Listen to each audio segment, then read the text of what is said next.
Welcome to Diet.com video. I'm Sarah Dussault, and today I'm with body transformation expert Stephen Cabral, and he's going to be showing me and all of you guys at home a challenging ab exercise because, you know, people do crunches. They do a million of them, and they're like, these aren't effective. So we need to switch things up. So what's the move today? So we're going to do a weighted pullover. Now at the gym you can use a plate, you can use the dumbbell, whatever you have. Even a medicine ball would work for this one.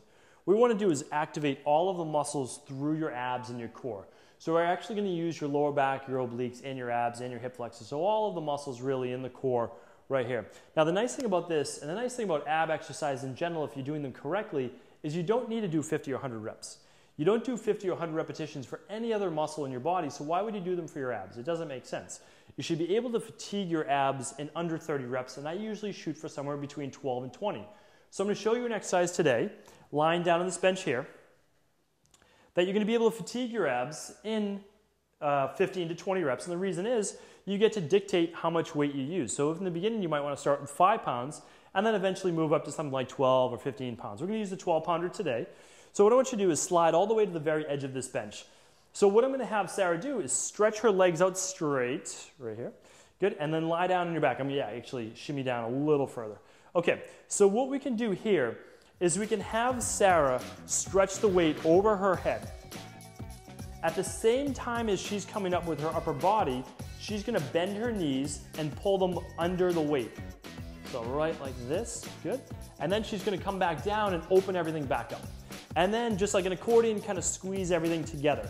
So now everyone's inclination is going to be this. So hold on one second with your upper body. Is just to pull their legs in and then kind of reach up with the weight. But that's not crunching. There's not doing anything for your abs. So what we need to do is stretch the legs out and now at the same time pull up with the upper body.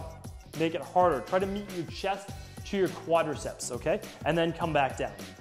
Good, so I want that weight to pull all the way over, come up to the feet, keep going, pull that knees in, good, and then back down.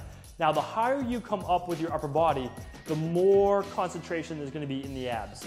The more your knees come over your hip line, so here's your hip line. So if Sarah brings her knees way here, then she's not going to get as much abdominal crunching, she's going to get more hip flexor work.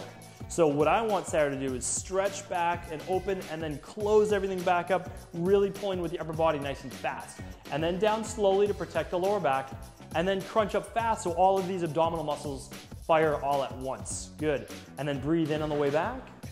And then as you come up, you breathe out, and then it's just one quick pull. Let's do one more rep. So breathing in, stretching the weight overhead, so we stretch the abs, and then right back up, crunching the abdominal muscles. Now we're gonna do 2 exercises today. This one's for the anterior chain. It strengthens all the muscles you can see in the front of your body. And now we're gonna flip things over, and we're gonna go on to our Bosu to work the glutes, the lower back, and the upper back as well. All right, so the next exercise we're gonna do is a Bosu Superman. So Sarah's gonna lie face down with her hips on top of the middle of the Bosu.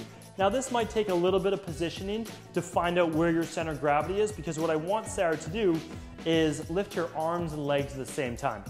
So right from here, I can tell she's gonna be a little too far forward.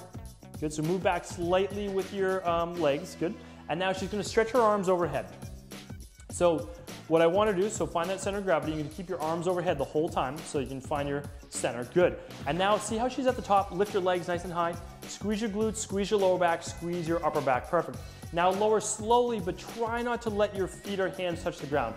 Now in the beginning, I'll be honest, your feet and hands are probably going to touch the ground because it's a more difficult Superman exercise. Now squeeze back up. Concentrate on your glutes. The most important muscles to think about when you're doing a bridge or you're doing a Superman or a Cobra are your glutes. If you're focused on your lower back, you're going to put too much stress on these erector muscles. So you don't want to necessarily do that. You want to focus on the glutes. Good, try to bring your arms in closer to your head if you can. And now lift back up, breathing out. Good, squeeze. So her arms and legs are about the same height. That's what you want so that you don't teeter back and forth, and down slow. Now one thing you'll find is if you lift your legs really fast, you'll tip over towards your front. And if your legs don't come up high enough because you have tightness in your lower back or your hamstrings or your glutes or your hip flexors, then you're not going to be able to, keep balanced. So what I like to go for is somewhere about 12 to 15 repetitions of these, and to make it more challenging, I just try to hold at the top for a second or two. Decelerate down, try not to touch if you can, and then come right back up. Let's do one more rep. I want you to breathe in on the way down. Now squeeze your glutes, squeeze the lower back, upper back, perfect, and then come on down.